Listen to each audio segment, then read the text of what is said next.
Welcome to my first video on front-end development.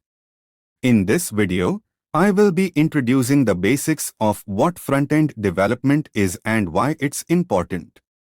Front-end development is the practice of creating the visual and interactive elements of a website or application.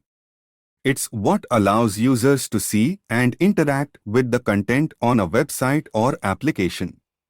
It's the bridge between the design and the user, and it's what makes a website or application user-friendly. The main technologies used in front-end development are HTML, CSS, and JavaScript. HTML is used to structure the content on a website, CSS is used to style the content, and JavaScript is used to make the website interactive.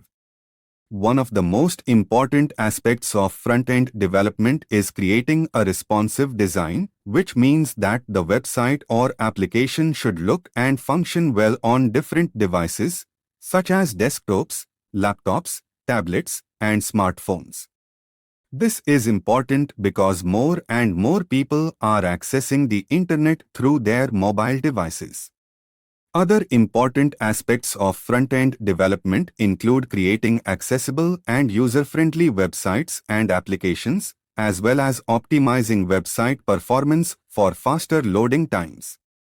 In this video, I will be going over the basics of HTML, CSS and JavaScript, and will be demonstrating how to create a simple website using these technologies. I will also be discussing some of the best practices and tools that front-end developers use to make their work more efficient. Thanks for watching and stay tuned for more videos on front-end development.